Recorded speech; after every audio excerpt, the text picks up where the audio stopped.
Сәлеметсіздер ме балалар? Қазір бізде қазақ тілі сабағы. Сабақтың тақырыбы «Сен не ішесің?».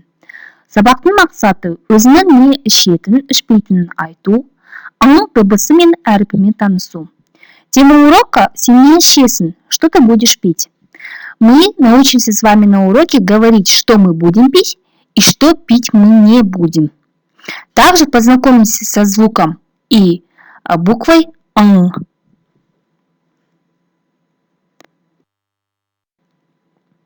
Сабақтың жаңа сөздері: ішемін, пью, ішпеймін, не пью.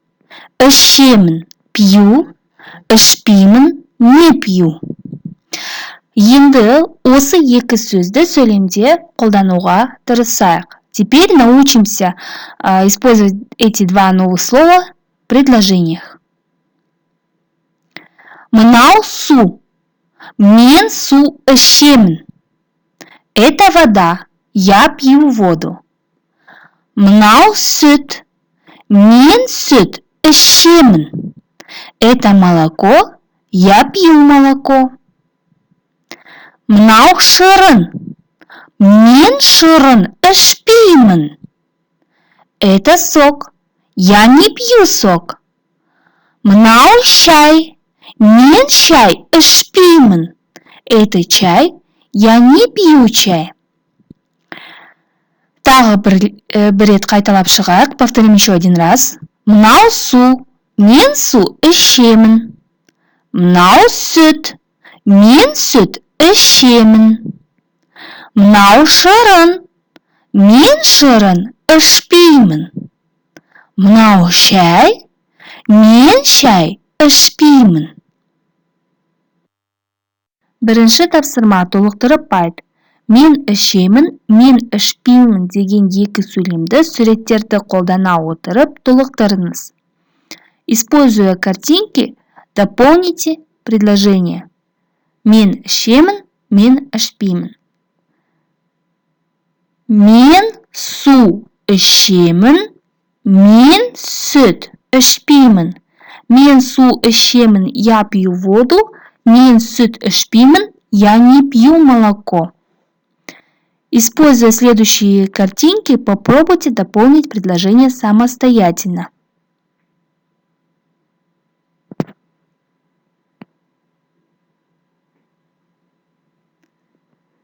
Мен шырын ішемін, мен шай ішпеймін. Мен шырын ішемін, я пью сок.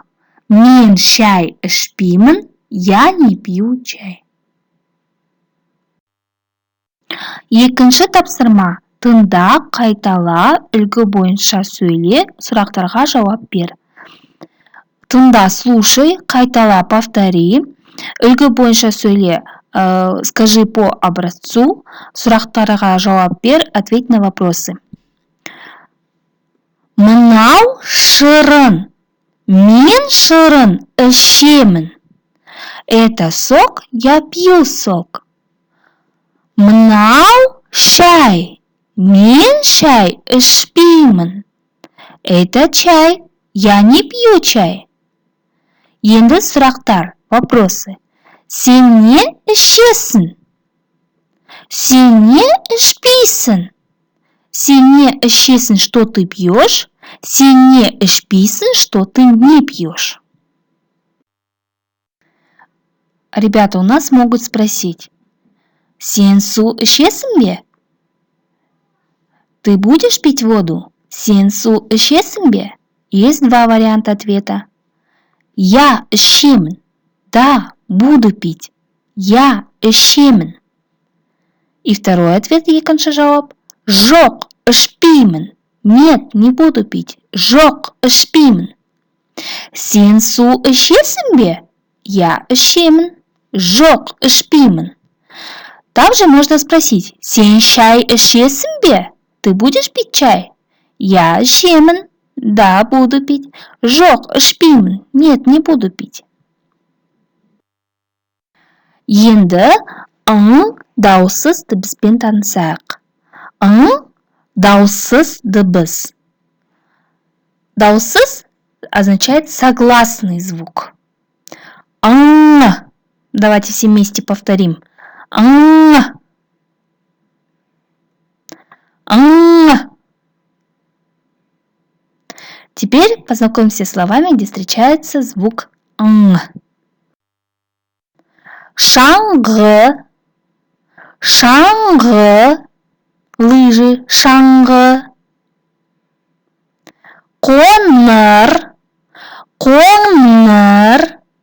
Коричневый. Коннор. Ботинки. Ботинки. Ботинки. Шаңғы, коннор, ботинки. Ың дауыссыз дыбыс. Ың дауыссыз дыбысы сөздің ортасында және соңында тұруы мүмкін.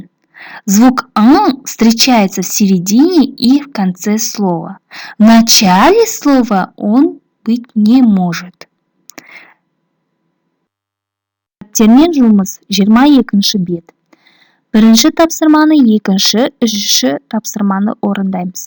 Бірінші тапсырмада ың әріпін бастырамыз, аңсар, шаңғы, қоңыр сөздерін жазамыз. Екінші тапсырмада суреттерге сәйкес тиісті сөзді жазамыз. Үшінші тапсырмада таңбаға тиісті сөзді жазамыз. Осымен сабағымыз аяқталды. Сау болыңыздар. Выполняем первое, второе и третье упражнение. В первом упражнении мы обводим букву «ң», также пишем слова «ансар», «шаңғы», «коныр». Во втором упражнении нам нужно написать слова соответствующей картинки. В третьем упражнении соответствующим знаком нам необходимо написать слова «ішемін» либо «ішпеймін». «Ішемін» пью, «ішпеймін» не пью. На этом наш урок закончен. Рахмет, сау болыңыздар.